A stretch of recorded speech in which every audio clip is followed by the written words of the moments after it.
Bonjour à tous et bienvenue dans cette vidéo consacrée au Festival du film romantique de Cabourg 2018 où j'ai pu voir 6 films. J'ai pu voir le prix du public et le grand prix du jury présidé par André Téchiné.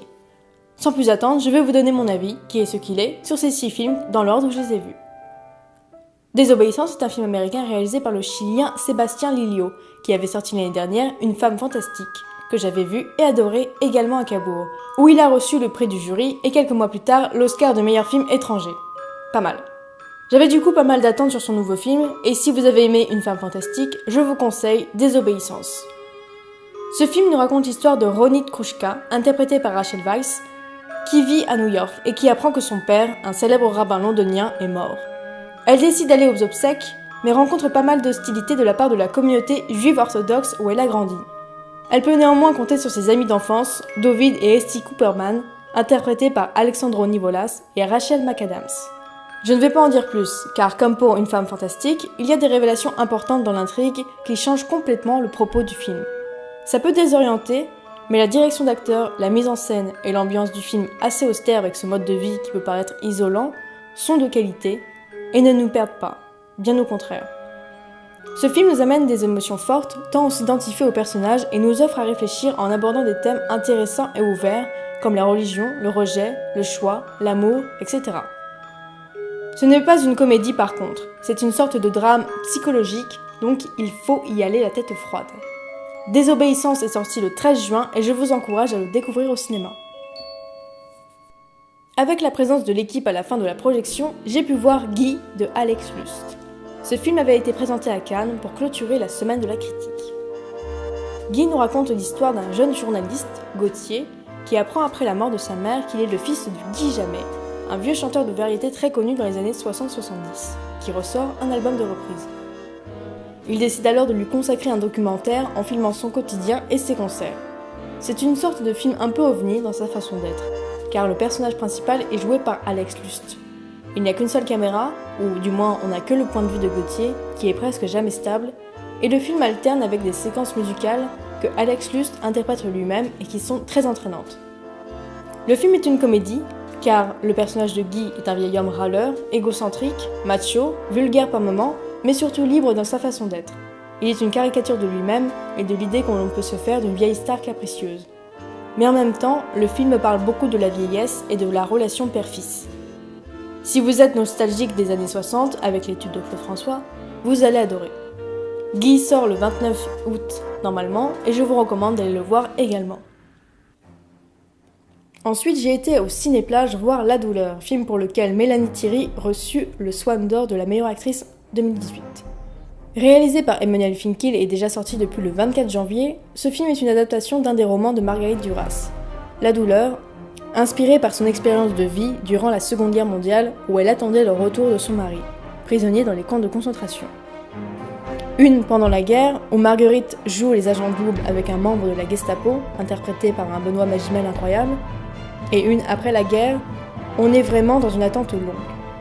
Je n'ai pas lu le livre, mais le film offre vraiment une dimension littéraire avec un rythme assez lent, une photographie détaillée comme on en trouve dans les descriptions à la Flaubert, et une voix off qui lit des extraits du livre à mon avis.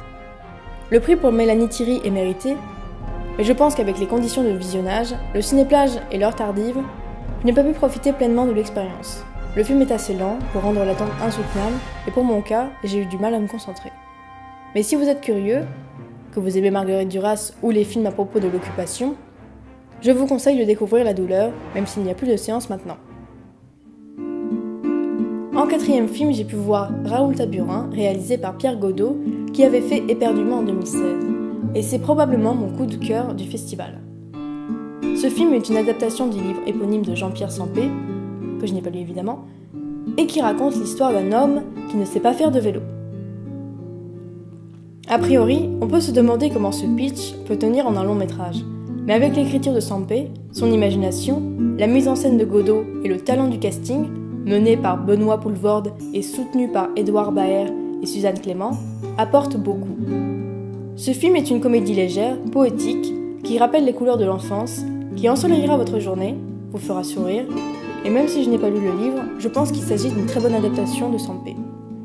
Raoul Taburin sort le 31 octobre dans les salles et j'y retournerai probablement pour le revoir.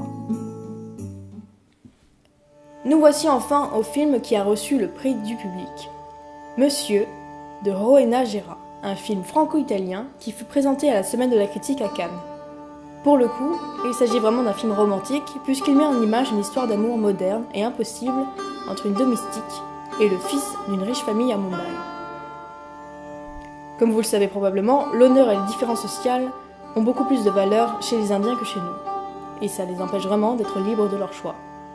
Ce film a un côté assez naturaliste, en nous montrant le quotidien des personnages, leurs différences, leurs rapprochements et l'évolution de leurs sentiments. Le jeu d'acteur est très crédible et touchant. Si vous aimez l'Inde et les histoires d'amour impossibles, allez-y pour découvrir un cinéma qu'on voit assez peu. Monsieur sort le 26 décembre, il s'agit du premier film de Rowena Gera. Et pour le Grand Prix, le jury a choisi le film bulgare franco-allemand Aga, réalisé par Milko Lazarov. Pour le coup, il s'agit vraiment d'un cinéma qu'on voit assez peu, le cinéma bulgare. Il était passé au Festival de Cannes en hors compétition. L'histoire est celle d'un couple de Lakoutes, un peuple qui vit en Sibérie, dans l'une des régions les plus froides du monde. Ils assistent, malgré eux, au réchauffement climatique. La glace est plus fine, il y a de moins en moins de poissons et les animaux se meurent. Ils vivent loin de tout, et surtout de leur fille, Aga, avec qui ils semblent avoir un différend. Mais la mère est souffrante et leur avenir est inquiété. C'est un film dépaysant pour le coup, qui a une direction de photographie irréprochable. Sérieux, on a envie de faire des captures d'écran pour fabriquer des cartes postales. Mais avec ces étendues de neige, on a vraiment l'impression de prendre un grand bol d'air frais. Le film est assez lent, mais il nous montre une culture que l'on connaît assez peu, qui est très isolée du monde moderne, mais qui en subit les conséquences. Il ne s'agit pas d'une comédie ou d'un drame, mais d'une sorte de tranche de vie philosophique, qui laisse le spectateur libre d'interpréter cette histoire. Il y a peu de dialogue, et quand il y en a, ce sont elles-mêmes des histoires. Aga sort le 7 novembre, alors si vous avez envie d'être loin de tout à ce moment-là, je vous recommande d'aller le voir au cinéma. Voilà pour les films que j'ai pu voir au Festival de Cabourg, il y en a évidemment plein que je n'ai pas pu aller voir, par manque de temps. J'espère que ça vous a plu. Il y en aura d'autres des vidéos comme ça avec d'autres festivals sûrement. Et je vous dis à la prochaine pour une autre vidéo. Salut!